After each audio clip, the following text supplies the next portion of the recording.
The next thing we're going to appear to you is that even though all this outward beauty, there's different levels of those what? Those attributes. Of those stones, or those attributes. See, we show you that Lucifer was very beautifully beautifully endowed with all this, the way he was made up. But then his mind became what? Corrupt. See, now, he didn't lose his outward appearance. He lost his state of what? Mind. And see, the angels that kept their first estate, that they were taken to another what? Level. And he just had the outward appearance. See, but not the inward righteousness of God. Okay, read. What's the 21? 21 and 19? Yeah.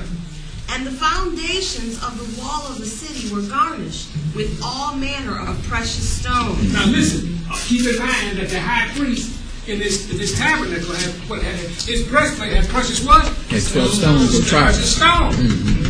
So I'm saying, so Yahweh knew what he was doing when he was giving these things as what? As analogies and symbols to lead us into the spiritual realm. He was telling you how I'm operating. Right. Not that these things became a symbol of what? Of worship.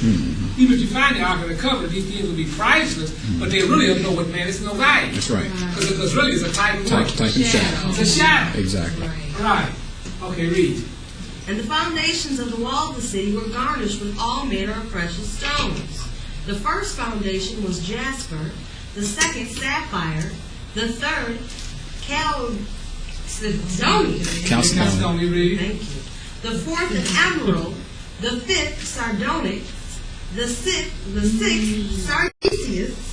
Say this wrong. Sardius. The seventh chrysolite. The eighth beryl. The ninth a topaz. The 10th a chrysoprasus. The 11th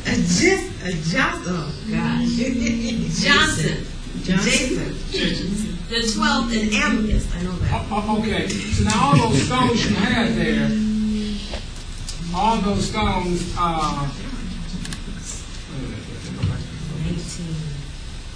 Okay, now those stones you had there, 12 stones for the 12 tribes. the 12 stones of the 12 tribes, those 12 stones were also basically, these are the elements that represent, that are over there to describe describe the mental content that made this city. In other words, everything in that city, everything is what's glowing. When I see that sometimes, you just look at the stuff and say, when I go over there and I said, well, just how does this stuff glow like this? Because you're so conditioned by the what?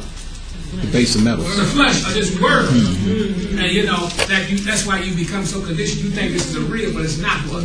Not real. It's not real.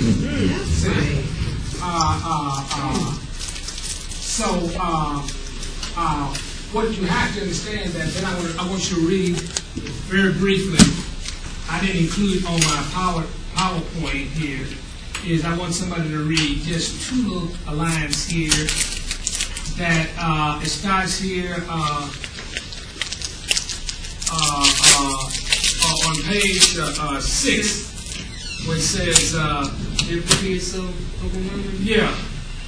Their beauty is so overwhelming that they make humans feel they are naked. Well, it's just like you saw Queen Elizabeth when she comes out and all her radiancy, diamonds and all that stuff. You look at her, I look at her, and I didn't know what, when you look at it, then you understand what they're trying to imitate. Right. She has all these diamonds all over the whole garments, diamonds. Some of these, high fashion dresses that cost $25,000, $30,000, $100,000. They have all these sapphire stones. You know what they're trying to what? Imitate that spiritual. Imitate the spiritual body. And the devil always trying to say, I can't go back, but I got to get something down there As close to it. as close to it as I can, because it's deeply embedded in his sight what he lost when he came down here. Okay, read. It should be noted that the brilliance and gem-like outer appearance of Elohim and the angels are reflected of the state and condition of the consciousness. Read. Now, Lucifer has a very beautiful and wise. And what that means is that your thoughts in your mind reflect the outward appearance of this body. Please understand. You find somebody in grief, you can look at them. Their outward appearance tells you that they in what? Grief. Now, I was at McDonald's the other day, and I was just waiting for some orders. All of a sudden I had my, I had this like this. So I'm just waiting for my order, and she walking through. Now this is commanding what? Pole. She said, "What's wrong with you? What's wrong?" I said, "Nothing wrong." And then the boy said, "Well, that's a commanding pole." So she was just able to look at my what? Outward appearance. So the thoughts of the mind. So when somebody's in love, you can tell by their what?